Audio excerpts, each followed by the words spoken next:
Et on va continuer notre étude dans Malachie, et on va aller dans le chapitre 2 de Malachie, et on va lire les 16 versets en fait le chapitre.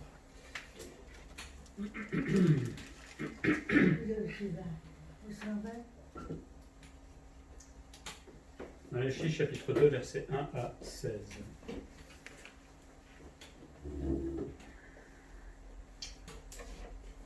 Bien à force, vous allez trouver facilement maintenant Malachie dans la Bible. C'est l'idée aussi. Verset 1, maintenant à vous, cet ordre sacrificateur. Si vous n'écoutez pas, si vous ne prenez pas à cœur de donner gloire à mon nom, dit l'Éternel des armées, j'enverrai parmi vous la malédiction et je maudirai vos bénédictions. Oui, je les maudirai parce que vous ne l'avez pas à cœur. Voici, je détruirai vos semences et je vous jetterai des excréments au visage, les excréments des visages des victimes que vous sacrifiez, et on vous emportera avec eux. Vous saurez alors que je vous ai adressé cet ordre, afin que mon alliance avec Lévi subsiste, dit l'Éternel des armées. Mon alliance avec lui était une alliance de vie et de paix, ce que je lui accordais pour qu'il me craigne. Et il a eu pour moi de la crainte, il a tremblé devant mon nom. La loi de la vérité était dans sa bouche, et l'iniquité ne s'est point trouvée sur ses lèvres. Il a marché avec moi dans la paix et dans la droiture, il a détourné du mal beaucoup d'hommes. Car les lèvres du sacrificateur doivent garder la science, et c'est à sa bouche qu'on demande la loi, parce qu'il est un envoyé de l'Éternel des armées. Mais vous, vous êtes écartés de la voie, vous avez fait de la loi une occasion de chute pour plusieurs. Vous avez violé l'alliance de Lévi, dit l'Éternel des armées.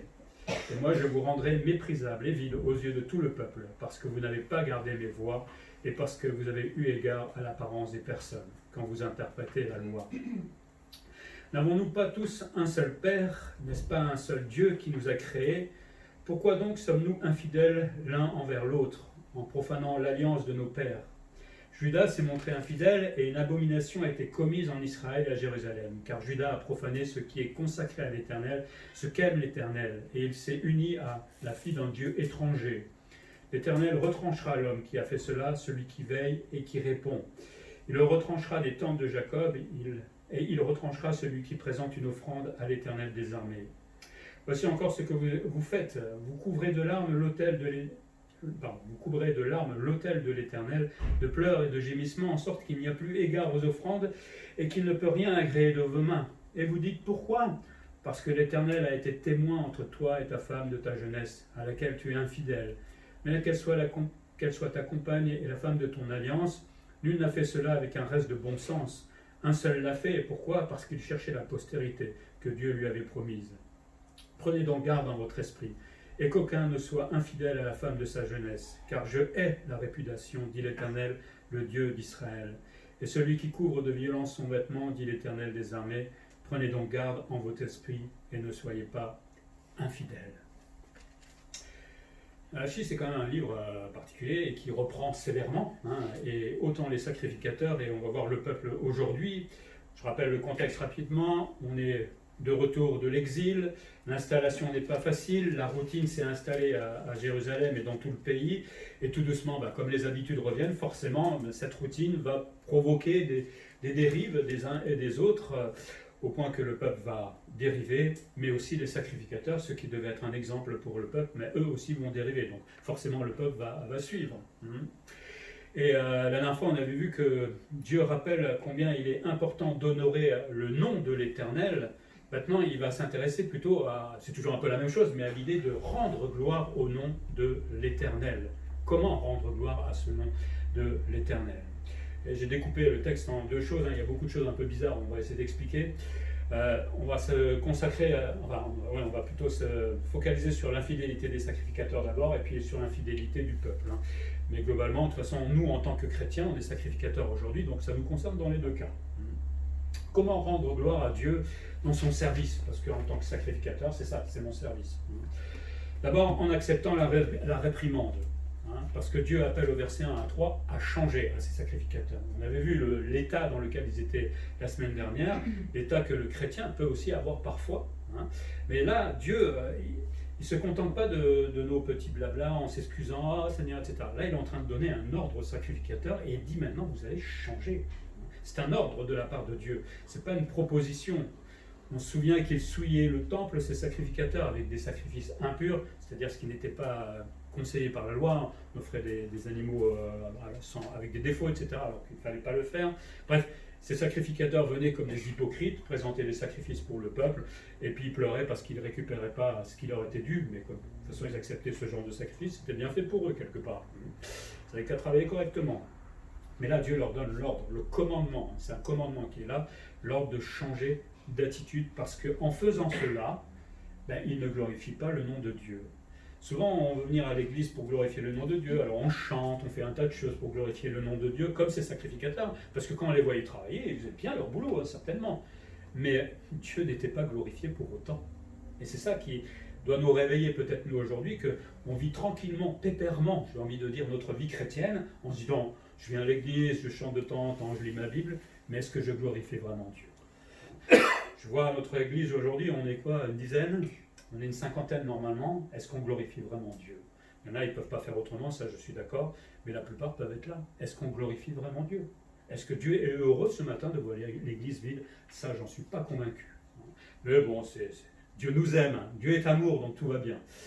Dieu est toujours amour aussi là, à ce moment-là, et quand il donne l'ordre, il ne rigole pas. Parce qu'il va les menacer, à condition que vous changiez, si vous ne le faites pas, je vais transformer vos bénédictions en malédictions. C'est le Dieu d'amour qui est en train de dire ça. Et il reprend en fait Deutéronome 28, 20. L'Éternel enverra contre toi la malédiction, le trouble et la menace au milieu de toutes les entreprises que tu feras, jusqu'à ce que tu périsses promptement à cause de la méchanceté de tes actions qui t'aura porté à m'abandonner. On peut tout doucement lâcher le Seigneur, vivre notre vie chrétienne, mais à un moment, quand Dieu donne l'ordre de se réveiller, il faut écouter parce qu'il peut aussi transformer la bénédiction en malédiction. Et des fois, ça nous passe complètement par-dessus la tête, mais certainement pour les sacrificateurs. Mais eux avaient vu que c'était vrai, puisqu'ils étaient partis en exil. Alors, je ne sais pas si tout le monde était encore revenu vivant de là-bas, mais ils avaient vu ça dans leur histoire. Dieu fait vraiment ces choses-là quand on se moque de lui à un moment. Il parle aussi de détruire les semences. Alors, les commentateurs pensent soit il va instaurer une famine sur le peuple, ou sur seulement les sacrificateurs, parce que si le peuple ne donne plus de sacrifices, ne peut plus parce qu'ils n'ont plus d'animaux, forcément les sacrificateurs qui se nourrissent de ça n'ont plus rien non plus. D'autres pensent que c'est plutôt la descendance, parce que la semence parle aussi de la descendance. L'un ou l'autre, de toute façon, ça ne sera pas terrible pour le peuple, que ce soit plus de descendance ou plus à manger, ils seront punis. Alors, l'expression, il jettera les excréments, les entrailles, alors il faut bien se souvenir qu'on est au temps où on offrait des sacrifices, et en fait, la loi disait que les entrailles et tous les déchets, tout ça, ça devait être brûlé hors du camp, en fait, parce que c'était complètement impur. Mais là, Dieu dit, je vais vous le jeter à la figure, parce qu'ils offraient n'importe quoi. En fait, mépris pour mépris. Vous méprisez mon sacrifice, vous méprisez ce que je vous demande, la loi, eh bien, je vais faire pareil pour vous. Par contre, moi, je le fais justement, Dieu le fait justement. C'est une image, Dieu n'allait pas envoyer des excréments, on est d'accord, mais l'idée est quand même là. Mais c'est surtout de se dire, quand Dieu en arrive à un extrême comme cela, c'est qu'il faut quand même se poser la question, mais pourquoi Dieu me répond comme cela? C'est qu'il y a une raison, et c'est grave, c'est ma faute, c'est pas la faute de Dieu, évidemment. Le sacrificateur devait bénir en fait le peuple en faisant ses sacrifices et montrer qu'ils étaient pardonnés, qu'ils étaient aimés de Dieu. Comme ils faisaient tout le contraire, en fait, ils vont plutôt les conduire vers la malédiction, tout en faisant tranquillement leur service. C'est quand même à réfléchir des fois. On peut servir, on peut croire être chrétien, mais à un moment, Dieu va devoir punir parce qu'on se moque de lui, parce qu'on ne rend pas gloire à son nom. Pour nous, aujourd'hui, je crois que le Seigneur nous donne 1 millier d'ordres dans la Bible, de dire que nous devons être des serviteurs actifs, pas serviteurs à la maison, serviteurs actifs qui doivent honorer Dieu par leur comportement. Il ne demande pas des chrétiens parfaits, mais j'ai l'impression qu'aujourd'hui, on se laisse un petit peu balancer tranquillement. C'est un ordre de la part du Seigneur, que d'être actif pour lui, que de le servir, que d'être à l'église, que de prier, que de l'honorer tout simplement. C'est un ordre. Et ce qui est dommage, c'est qu'on en arrive à l'ordre. Parce que quand on aime quelqu'un, est-ce qu'on vous donne un ordre d'aimer votre femme? J'ai jamais eu l'ordre et j'ai jamais cherché un ordre. J'aime ma femme, c'est tout, voilà. Et quand j'aime Dieu, est-ce que j'ai besoin d'avoir un ordre qui me rappelle que je dois honorer Dieu? Si je ne l'honore pas, c'est que je n'aime pas Dieu, ou que je m'en fiche un petit peu quelque part. Si je me laisse aller dans ma vie chrétienne, c'est qu'il y a un problème. Pour nous, toujours, Dieu châtie celui qu'il aime, et surtout si on commence à humilier son nom, il le dit dans l'Hébreu, il reprend, hein, comme les enfants, comme les parents reprennent leurs enfants, parce qu'à un moment, on n'honore plus le nom de Dieu. Alors, globalement, tout ce monde ne va pas honorer le nom de Dieu, et la sentence, c'est l'enfer. D'accord? Et Dieu est amour, Dieu est gentil, Dieu est tout ça, mais ils ne veulent pas honorer son nom. Si on, comment dire, si on pense à nous en tant que sacrificateurs, en tant que chrétiens, si je refuse d'obéir comme ces sacrificateurs, ou si j'obéis qu'à moitié, ou si je fais comme j'ai envie, mais Dieu va devoir me reprendre à un moment, c'est pas possible. On ne peut pas continuer à vivre de cette manière-là. Parce que Dieu ne peut pas bâtir son église avec des gens comme ça. C'est pas possible. Hein. Et après on se dit, ah mais l'église ne grandit pas. Là, il faut du pasteur. Hein. Ben non, on est tous des pierres vivantes, et si tous ces pierres vivantes ne font rien, ben imaginez les maçons qui ne veulent pas construire la maison, ben comment elle va se bâtir cette maison? Tout seul, j'y arriverai pas. En plus, avec mon dos, ça va être compliqué. Hein. Non, je rigole, mais on se comprend bien. Chacun est une pierre vivante. Vivante, ça veut dire qu'elle est active dans son église. Et ne nous étonnons pas si l'église ne grandit pas, c'est ma faute à moi, hein, si je ne fais rien. Deuxième chose, c'est rendre gloire en suivant le bon exemple, hein, les versets 4 à 5. On avait déjà parlé de Lévi, hein, qui est l'ancêtre d'Aaron, qui est devenu le premier souverain sacrificateur, et puis toute la suite, ensuite, de sacrificateur. Il avait fait une alliance de vie et de paix. L'idée, c'est qu'en instaurant les sacrificateurs, ils devaient avoir à cœur la vie physique déjà du peuple, mais aussi la vie spirituelle du peuple. Sacrificateur, je ne vais pas dire que c'était le pasteur de l'époque, mais il avait à cœur, justement, hein, en voyant ces gens qui venaient pour demander pardon, etc., de les encourager à ne plus pécher et aller marcher avec le Seigneur. Hein. Mais là, c'était eux qui les encourageaient plutôt à faire carrément le contraire. Ou du moins, le peuple venait, voyait comment agissaient les sacrificateurs, et il se disait, bon ça va, hein, je ne suis pas pire qu'eux, donc je peux continuer à faire ce que je fais. Mais là, ce n'est pas ce que Dieu voulait. Et Lévi était un exemple, justement. Et cette alliance qu'il avait faite de vie et de paix rappelle la bénédiction d'Aaron et de ses sacrificateurs. C'est dans Nombre 6, 23 à 26, il est dit, parle à Aaron et à ses fils et dit, vous bénirez ainsi les enfants d'Israël, vous leur direz que l'Éternel te bénisse et qu'il te garde, que l'Éternel fasse luire sa face sur toi et qu'il t'accorde ta grâce, que l'Éternel tourne sa face vers toi et qu'il te donne la paix. Voilà ce qu'il devait émaner du sacrificateur vis-à-vis du peuple. Et le peuple devait se réjouir justement d'être béni de cette manière-là. Mais là, on est loin de tout cela. Et Dieu dit que Lévi me craignait. Hein, il avait une vraie crainte de Dieu, contrairement au sacrificateur actuel. Il tremblait devant son nom. Hein, et bon, j'imagine qu'à l'époque, être souverain sacrificateur, rentrer dans le lieu très saint une fois par an pour offrir le péché pour le peuple, ça ne devait pas être une partie de plaisir. Hein. Il fallait vraiment être clean devant Dieu et rentrer là et se retrouver dans la présence de Dieu. Mais pour Aaron, pour Lévi, enfin pour les descendants, il tremblait. Il y avait vraiment, il rendait gloire à Dieu justement par cette attitude. Quand on tremble devant le nom de Dieu, c'est-à-dire quand on commence à le prendre un peu au sérieux, eh ben, ça change complètement de la vie de chrétien. Ça change ma vie de service, ça change tout en fait dans ma vie. Si ma vie est raplapla en tant que chrétien aujourd'hui, c'est qu'en fait je n'honore pas Dieu, ou du moins son nom n'est pas à craindre. Ouais, c'est Dieu, il m'aime, donc ça va. Oui, ça me fatigue qu'on dise toujours que Dieu est amour, c'est vrai, mais dans l'amour de Dieu, il y a aussi la justice, et il attend quelque chose aussi là-dedans. C'est ça le problème. Et toujours réduire Dieu à cet amour, il pardonne, etc., c'est complètement faux. Dieu pardonne celui qui se repent, pas celui qui reste dans sa situation. Quand le sacrificateur à l'époque disait « Ouais, c'est vrai », mais qui ne se repentait pas et qui n'obéissait pas à l'ordre, ça ne changerait rien pour lui et la malédiction allait lui tomber dessus. D'accord ? Il ne faut pas rester dans l'état où on est, surtout quand Dieu veut nous réveiller. Mais ça change la vie quand on commence à craindre vraiment le nom de Dieu. La loi de la vérité était dans sa bouche du sacrificateur. Eux devaient enseigner la vérité, c'est-à-dire la loi au peuple. Mais là, évidemment, ils enseignaient carrément le contraire par leur exemple. Il n'y avait point normalement d'iniquité sur ses lèvres, comme c'était le cas pour Lévi. Il devait rester impartial dans les sentences. Lévi l'était. Les sacrificateurs là, non. Ils essaient de faire tout pour leur poche, pour avoir un peu plus à manger. Lévi marchait dans la paix et dans la droiture.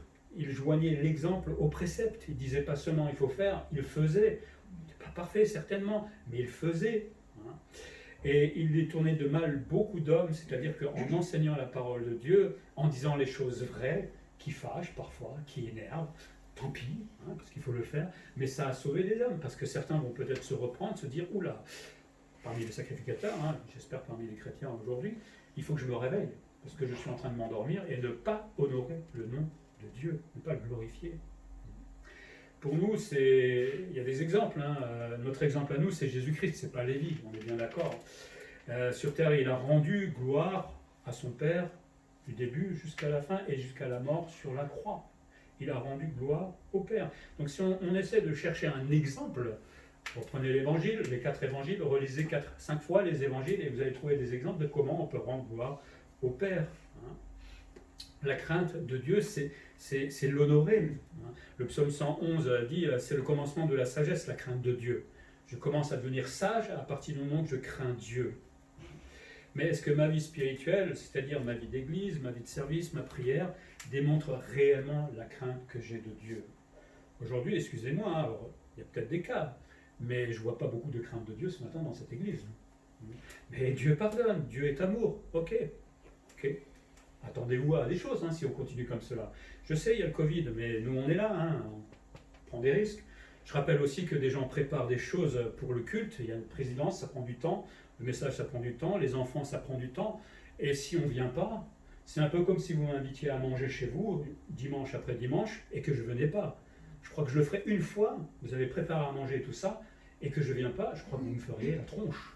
Et il y aurait des mots qui sortiraient peut-être même là. Et nous, on fait cela semaine après semaine, et parfois c'est décourageant, parce qu'on prépare le repas et il n'y a jamais personne pour manger. Je parle pour l'école du dimanche, c'est du boulot, je sais ce que c'est pour la présidence et pour ce que je fais moi.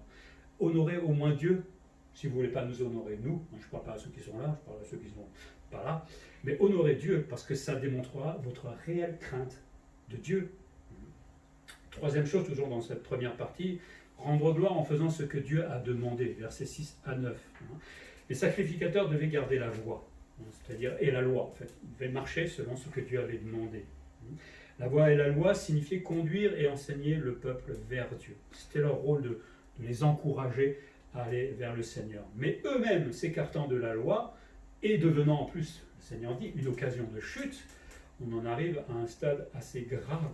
Et c'est pour ça que Dieu commence à se fâcher un petit peu après eux. Il est dit au verset 7 que ces sacrificateurs étaient des messagers de la loi. Le mot malach en hébreu, c'est aussi utilisé pour les anges.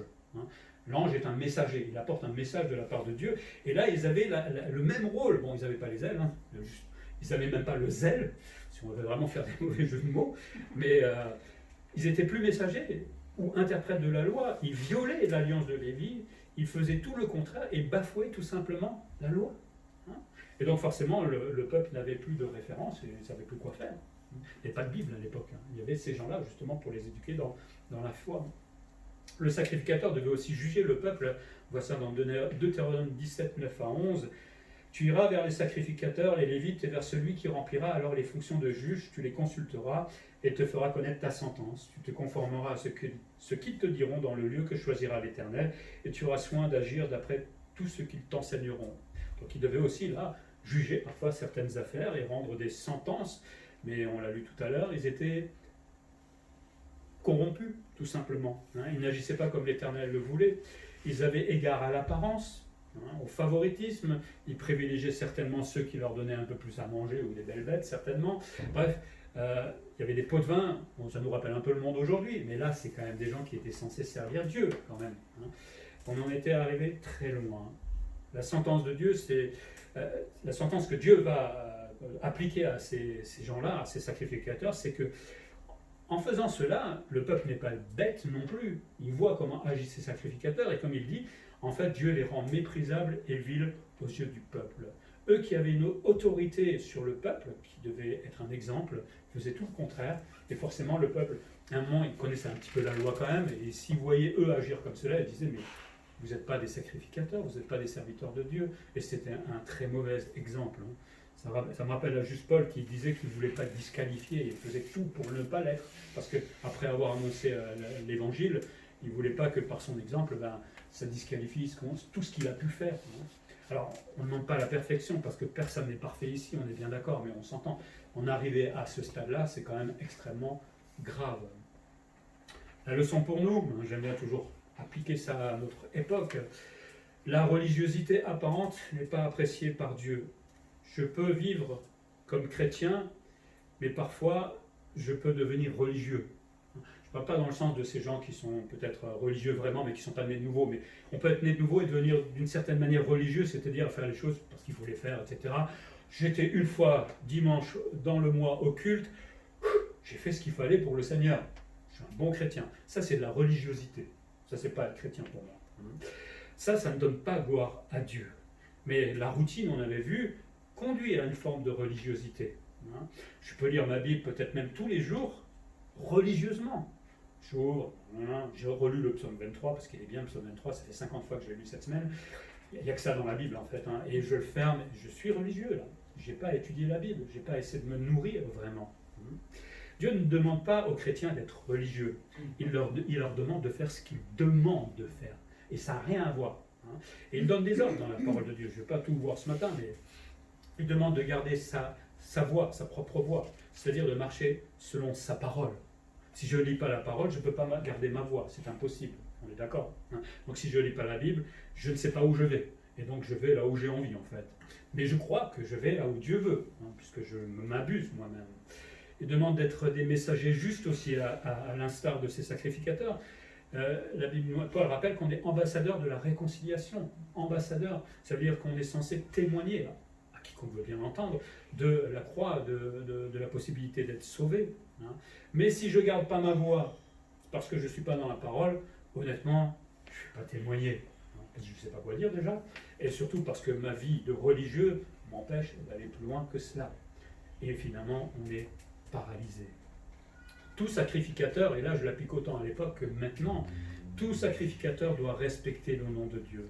Si on agit comme ces sacrificateurs, en délaissant finalement ce que Dieu me demande, je suis en train de déshonorer, de ne pas rendre gloire au nom de Dieu. Et là c'est grave. Moi je ne connais pas tout le monde où vous en êtes, mais je vois, je vois ce qui se passe aussi. Et peut-être qu'on n'honore pas suffisamment le nom de Dieu, et Dieu agira en conséquence, il ne faut pas croire. Ça se passera un jour, et il risquera même peut-être de sévir, et ça, j'en aimerais pas en arriver là. Mais si on a besoin d'être réveillé, il le fera. Et ça sera peut-être par une persécution en France. Donc entre le Covid et une persécution, honnêtement, je préfère le Covid. Entre me forcer à me lever dimanche matin pour venir à l'église, je sais, moi j'étais ce matin dans mon lit, je serais bien resté. Me lever à 4 heures tous les matins, c'est fatigant, croyez-moi, mais je crois que le nom de Dieu mérite d'être glorifié. Et je veux bien faire ce petit effort. Et vous verrez que quand on fait l'effort, Dieu donne des forces derrière. C'est ça qui est marrant. Donc c'est des excuses qu'on a toujours. Et après, des excuses, on a des tonnes. Deuxième chose maintenant, Dieu va s'intéresser au peuple. Il n'est pas content là, Dieu, mais vraiment pas du tout, je le précise. Par rapport à l'infidélité du peuple. Rendre gloire à Dieu dans nos relations avec autrui. Là, il va segmenter en fait la vie quotidienne, j'ai envie de dire, du peuple, au verset 10. Donc Malachie se tourne vers le peuple et il parle à la première personne parce qu'il s'identifie maintenant au peuple. Il y a un peu plus d'intimité, mais quand Dieu s'approche comme ça avec un peu plus d'intimité, il faut faire vraiment gaffe. Attention. Après les sacrificateurs, il voit maintenant le comportement du peuple qui est franchement pas mieux. Infidélité entre frères. Voilà ce qu'il souligne. Pourtant, ils ont le même père. Pourquoi les uns et les autres vous tapez sur la tronche, vous volez, vous mentez? Il y a de l'infidélité, on va en reparler tout à l'heure. Vous avez le même père. Alors là, c'est pas Abraham le même père, c'est Dieu. Parce que souvent les Juifs disent on a un même père, c'est Abraham. Mais là, c'est Dieu, le seul et unique père. Parce que c'est lui qui les a créés, comme il dit, verset 6, et il est le père de la nation. C'est lui qui a voulu les prendre sous son aile. Il est le seul Dieu, c'est lui qui a tout créé. Et donc finalement, en vous choisissant Israël, vous êtes une seule famille, vous êtes tous égaux là-dedans. Pourquoi vous vous déchirez à ce point-là? Bon, ça rappelle nos familles. C'est comme ça un peu partout. Mais pourquoi vous qui êtes avec un tel père, vous vous déchirez à ce point-là? Pourquoi être infidèles les uns vis-à-vis des autres? Dieu dit, vous profanez l'alliance de vos pères. Alors, certainement, c'est celle des patriarches ou peut-être de la loi. Vous faites en tout cas ce que vos pères anciens ne faisaient pas et ce que la loi ne demande pas. Vous êtes infidèles entre membres de la famille au point que vous ne faites plus confiance. Ça arrive des fois même dans l'église, qu'on ne se fait même plus confiance parce qu'on se chamaille les uns les autres, surtout parce qu'on ne veut pas se pardonner. C'est triste quand on en arrive à ce point-là. Tout en se disant peuple de Dieu. parce qu'ils disaient aussi le peuple de Dieu à ce moment-là. Pour nous, ce que le Seigneur ne disait pas, c'est qu'on soit infidèles les uns vis-à-vis des autres. Alors être infidèle, je ne pense pas qu'on se fasse vraiment beaucoup de mal, mais si on ne s'aime pas, si on choisit d'aimer plutôt lui que l'autre, c'est une forme d'infidélité. Si je ne pardonne pas l'autre, mon frère, ma sœur, je suis infidèle quelque part, etc. Si je m'invite peut-être pas les uns les autres, dans la mesure où on peut le faire, s'il n'y a pas de relation fraternelle, mais Dieu ne veut pas tout ça. L'idée d'être ensemble le matin, c'est de partager cet amour fraternel, de pouvoir partager ce qui s'est passé dans la semaine, de dire « Ah, j'ai vécu ça, et, ah, je t'encourage avec ça, etc. » Là, c'est un peu délicat sur YouTube. Hein. Ils m'entendent, mais je ne vous entends pas. Et donc, notre Père à nous, c'est Dieu. Hein, comme il disait, le Père du peuple, c'était Dieu. Notre Père à nous, c'est Dieu. Alors pourquoi on se fait des fois la guerre? Pourquoi on se dispute? Pourquoi? Parce que je l'ai vu, il y a du racisme dans l'Église. Eh oui, on rigole pas des fois dans l'Église. Pourquoi on en arrive comme ce peuple à l'époque de Malachie parfois, alors qu'on est sacrificateur du Seigneur? Versets 11 à 12, rendre gloire à Dieu dans nos relations avec le monde. Et là, il va prendre l'exemple de la tribu de Juda qui, au fur et à mesure, et c'était interdit, va commencer à marier ses filles avec les peuples étrangers. C'est pour ça qu'il parle du peuple de Juda. Et ces filles avaient souvent d'autres rites et adoraient un dieu étranger. Évidemment, la loi disait qu'à partir du moment qu'on est idolâtre, c'est une abomination en fait devant Dieu. Et quand Dieu emploie le terme abomination, autant il dit des fois c'est le péché, mais quand il dit abomination, c'est qu'on est au comble du comble. Hein. Comme l'abomination, il parle de la sorcellerie, on parle de l'idolâtrie, on parle de l'homosexualité comme une abomination. Hein. Je ne sais pas si on entend vraiment, mais là, attention à ce que vous faites. Mais Juda, et c'est ça qui est le plus dramatique, c'est la lignée royale. C'est de là où Christ va sortir. Cette lignée royale qui devait être un exemple, s'est totalement détournée vers les idoles parce qu'on s'est marié de plus en plus avec des gens qui idolâtraient.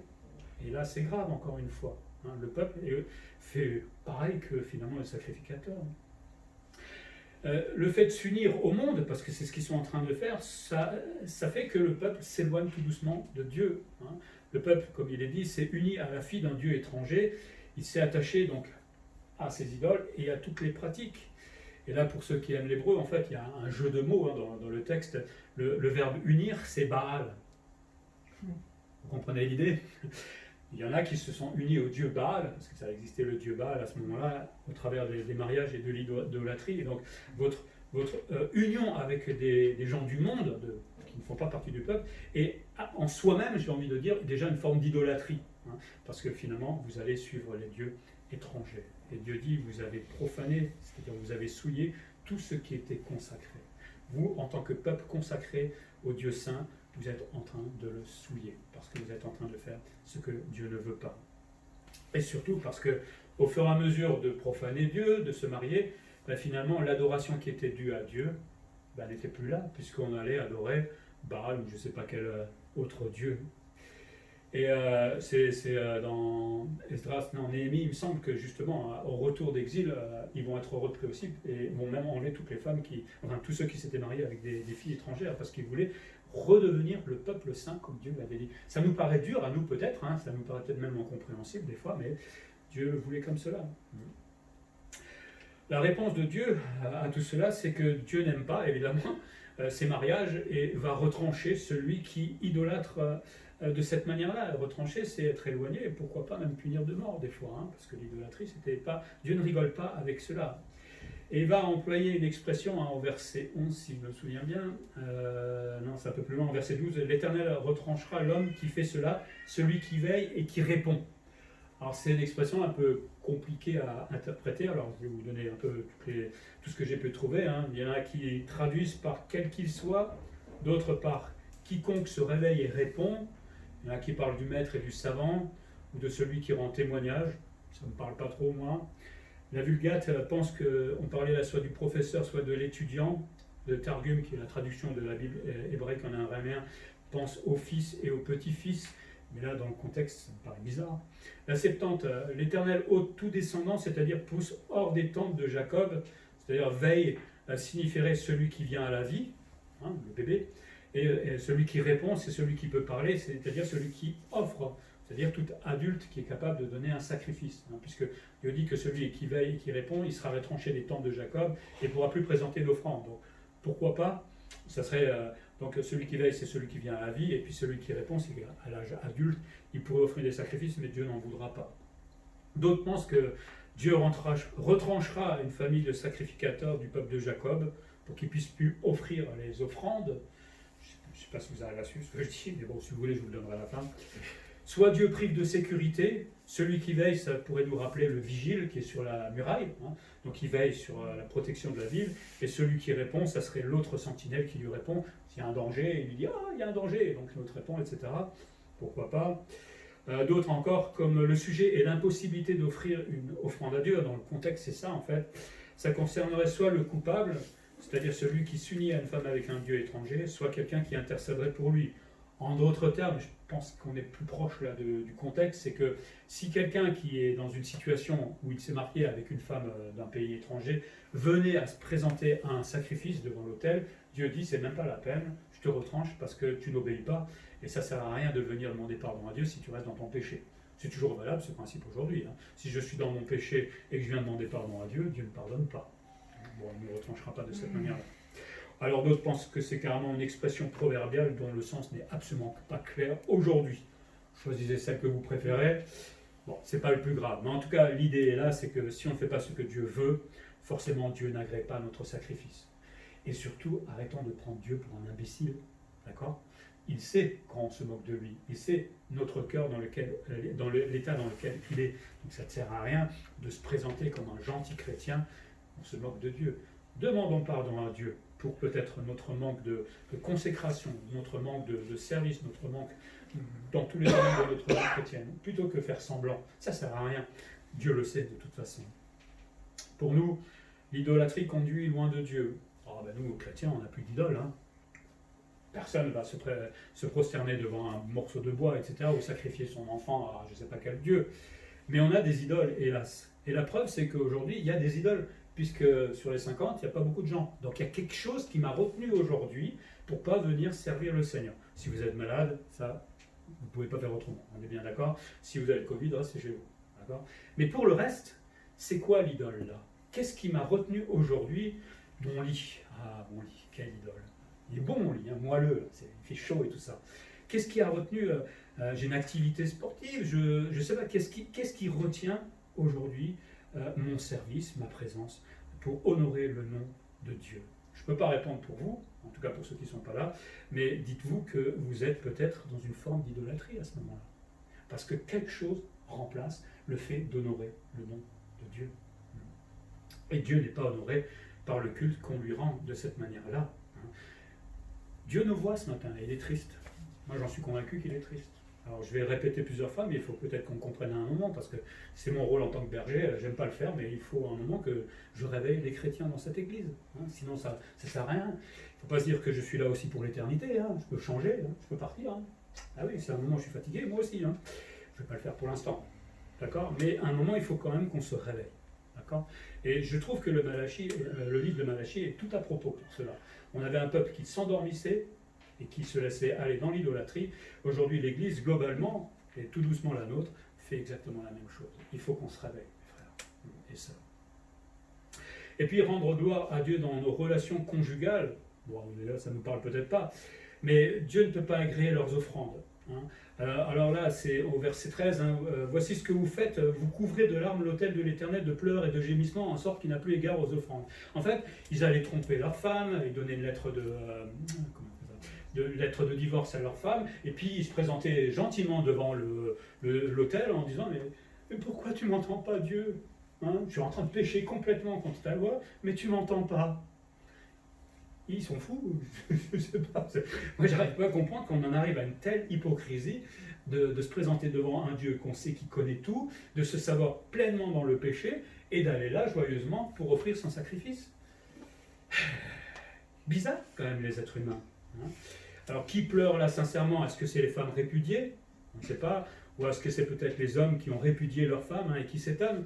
Il faut savoir qu'à l'époque, les hommes, et Jésus va le reprendre, justement c'est pour ça qu'il va reprendre, on va voir ça plus tard, en fait quand l'homme en avait marre de sa femme, il lui donnait une lettre de divorce et disait « dégage ». C'était simple. C'est pas ce que disait la loi. On en parlera peut-être bientôt dans une étude biblique. C'est pas tout à fait ce que disait la loi, mais ça se faisait tranquillement. T'as pas fait la nourriture correctement aujourd'hui? Allez, lettre de divorce, dégage. Il faut savoir aussi que les femmes se retrouvaient seules à ce moment-là. Le divorce là n'était pas légitime. La femme allait chercher un autre homme parce qu'elle ne pouvait pas faire autrement, mais en se remariant avec quelqu'un d'autre, elle était dans l'adultère. Puisque l'alliance, on va voir ça un peu plus tard, n'était pas rompue. Le divorce n'était pas légitime. Et donc tous ces hommes, en fait, jetaient les femmes dans l'adultère. Eux-mêmes se remariaient certainement et devenaient adultères. Donc, mais quelle hypocrisie là! Dieu désire de l'honnêteté dans le mariage. Il dit verset 14, et vous dites pourquoi, en quoi nous as-tu aimés? Est-ce qu'on t'a profané? Enfin depuis le début, hein.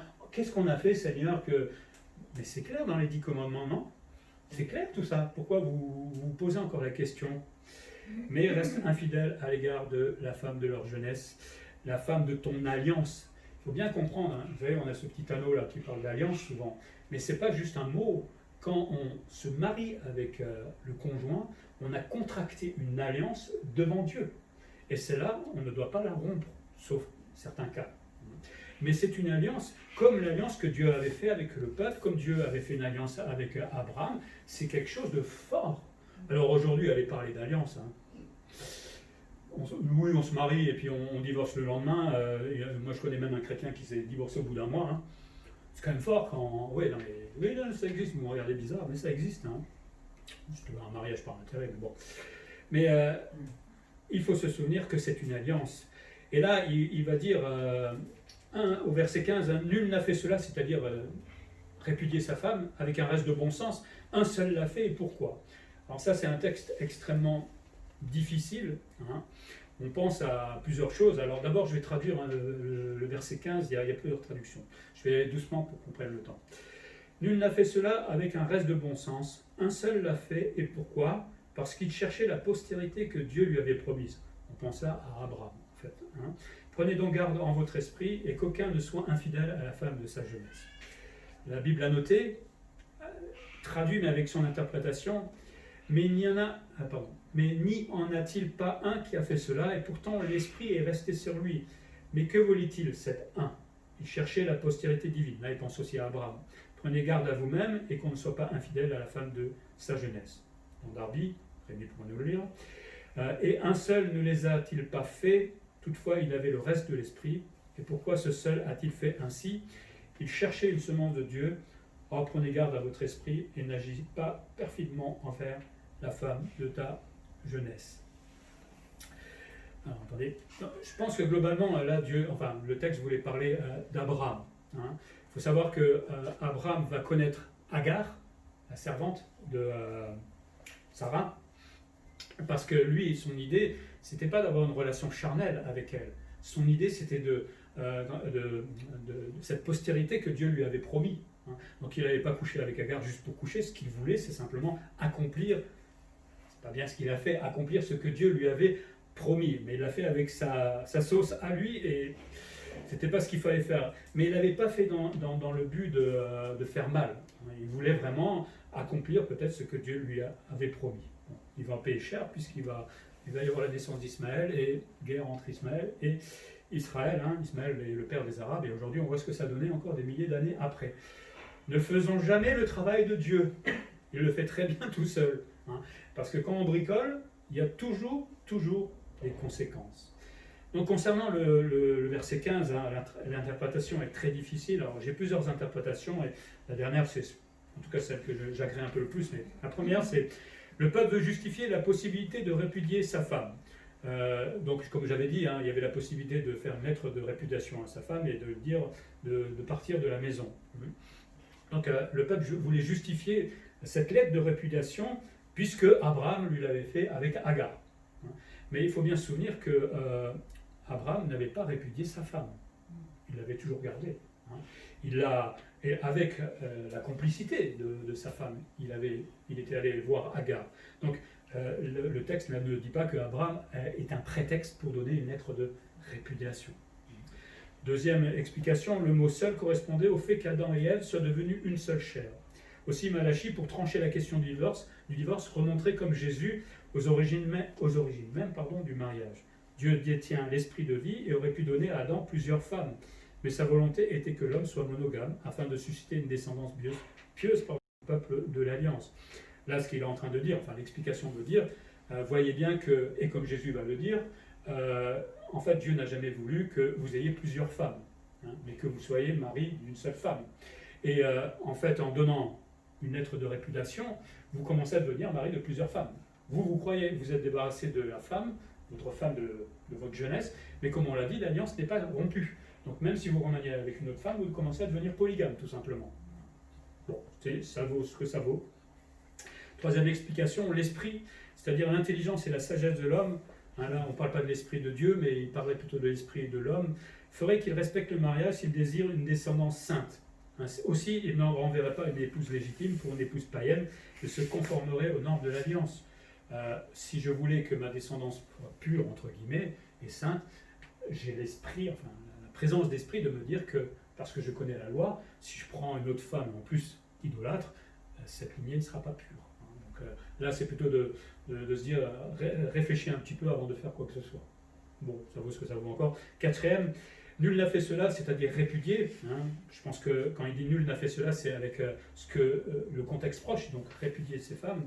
Ça rappelle donc Abraham qui a cherché à faire un enfant via Agar, qui était servante de Sarah, qui était stérile à ce moment-là.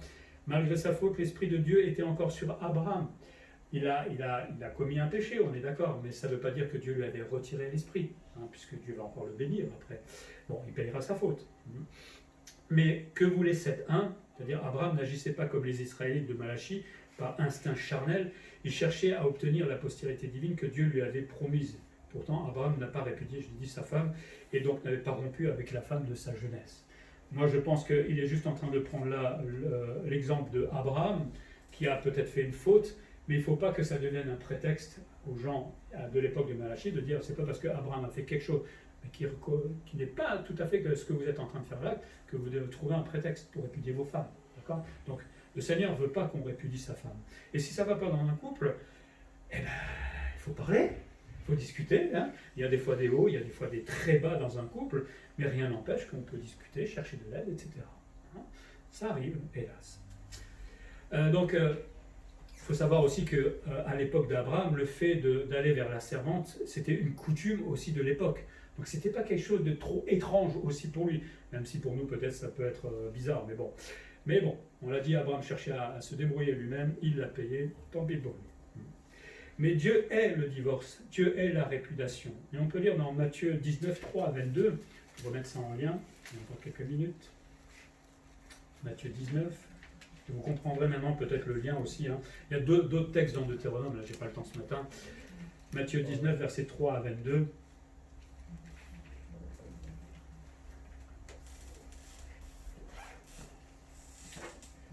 Les pharisiens l'abordèrent et dirent pour l'éprouver, est-il permis à un homme de répudier sa femme pour un motif quelconque? Notez-vous bien que ce juif vient avec l'idée, ma femme me saoule. D'accord? C'est pas parce qu'il l'a trompée ou quoi que ce soit, c'est ma femme m'ennuie, j'en veux une autre. Il répondit, n'avez-vous pas lu que le Créateur au commencement fit l'homme et la femme et qu'il dit, c'est pourquoi l'homme quittera son père et sa mère et s'attachera à sa femme et les deux deviendront une seule chair. Ainsi, ils ne sont plus deux, mais ils sont une seule chair. Que l'homme donc ne sépare pas ce que Dieu a joint. Pourquoi donc, lui dirent-ils, Moïse a-t-il prescrit de donner à la femme une lettre de divorce et de la répudier? Il y a des clauses là-dedans, hein. C'est pas gratuit, on verra ça un jour. Hein. Jésus le savait. Il leur répondit, c'est à cause de la dureté de votre cœur que Moïse vous a permis de répudier vos femmes au commencement. Il n'en était pas ainsi. C'est à un moment, Dieu ne peut plus faire autrement, parce que vous êtes tellement têtus et bornés. Mais je vous dis, j'avais dit quoi jusqu'au verset 22? Non, pas jusque-là. Mais je vous dis, que celui qui répudie sa femme, sauf pour infidélité, et qui en épouse une autre, commet un adultère. Ses disciples lui rebondirent, mais si telle est la condition de l'homme à l'égard de la femme, il n'est pas avantageux de se marier, etc., etc. Ce qu'on appelle nous aujourd'hui, c'est la clause pornéa. Hein, pornéa, vous comprenez, le mot pornéa a beaucoup de significations. Alors on a tiré la pornographie, mais c'est autant l'adultère, l'infidélité. On peut mettre dans cette clause le fait que, par exemple, l'époux prend ses bagages, et va s'installer avec une autre femme. Ça peut être la zoophilie. Ça existe, il ne faut pas voir. Il y a des choses horribles qui peuvent exister. Bref, Jésus dit là, il y a une seule possibilité de se séparer de la femme. Il dit possibilité, il ne dit pas ordre. Hein. Il dit une possibilité, c'est dans le cas d'infidélité. Mais je pense que Jésus disait aussi qu'on peut pardonner. Ce n'est pas parce qu'il y a eu une fois une infidélité qu'on ne peut pas pardonner à sa femme ou à son époux et essayer de tout rebâtir. C'est faisable. Mais pour les pharisiens qui étaient en train de lui parler là, dans leur tête, c'était pas du tout ça. Parce que les femmes ne l'avaient pas trompé. Ce qu'ils voulaient, c'est s'en débarrasser tout simplement. Et Jésus leur répond, ben non. Votre lettre de répudiation, finalement, va conduire votre femme répudiée à devenir adultère parce qu'elle va chercher un autre homme. Et cet homme lui-même va devenir adultère. Parce que l'alliance, au départ, contractée avec la femme de ta jeunesse, est toujours valable devant Dieu. Le seul moyen de briser cette alliance, c'était dans la clause pornéa, comme on a vu. Tant que ça n'a pas été brisé, on ne peut rien faire. On est toujours marié. Et même si je me sépare, moi, parce que j'ai envie, devant Dieu, je suis toujours marié. Et c'est ça que Jésus est en train de leur dire là. Donc si vous vous débarrassez de votre femme, pour aucune cause valable, vous restez marié. Et vous continuez à faire votre vie avec d'autres femmes, etc. Mais vous êtes toujours marié devant Dieu. On prendra plus le temps d'étudier un jour. En tout cas, il dit la répudiation dans Malachie, quand on revient dans Malachie, 2 fois il va dire prenez garde à votre esprit. Quand vous pensez à répudier votre femme, prenez garde à votre esprit. Faites attention à ce que vous faites. C'est les versets 15 et 16. Ça montre que pour Dieu, c'est absolument important. Et celui qui fait cela couvre de violence son vêtement. Il se fait du tort à lui-même en répudiant sa femme et fait du tort vis-à-vis de Dieu, évidemment. La leçon pour nous, elle est claire. Dieu attache une importance énorme dans le mariage. On a contracté une alliance devant Dieu. Moi, comme j'aime à dire dans les mariages, on l'a contracté aussi avec tous les gens qui étaient témoins devant nous lors du mariage. Si quelqu'un ne veut plus être marié avec quelqu'un et que j'étais témoin ce jour-là, j'ai dit « Oh, moi j'étais là », tu as dit oui. Tu as dit que tu veux te marier pour la vie, d'accord? Donc je suis témoin aussi, mais c'est surtout devant Dieu que c'est important. Donc avant de se marier, là je parle peut-être à nos jeunes aujourd'hui, prenez le temps de réfléchir à ce que c'est qu'une alliance, à s'engager avec quelqu'un, parce que les premiers mois c'est tout beau, c'est tout joli. Après il y a la vie normale qui arrive et il y aura des bas parfois, ça dépend des couples, mais dans ces bas, il faudra se souvenir que nous avons contracté une alliance et qu'il faudra la conserver jusqu'au bout, que ça fasse mal et même parfois beaucoup mal. Devant Dieu, on est toujours unis plutôt que de divorcer. Finalement, rendre gloire à Dieu, je reprends là tout ce qu'on a vu, c'est l'honorer dans tous les domaines de notre vie. Je ne rends pas gloire à Dieu quand je fais une petite prière chez moi vite fait. C'est bien, je ne dis pas le contraire, mais je rends gloire à Dieu quand je fais cette prière, quand je lis la parole tous les jours, quand je vais à l'église, quand je me mets à servir le Seigneur, quand j'aime mon prochain, quand j'apprends à pardonner, quand je. D'accord? On avait vu, c'est très bien dans Colossiens tout à l'heure, avec son patron, avec les collègues, quand je fais tout ça, c'est à ce moment-là que je commence à rendre gloire à Dieu.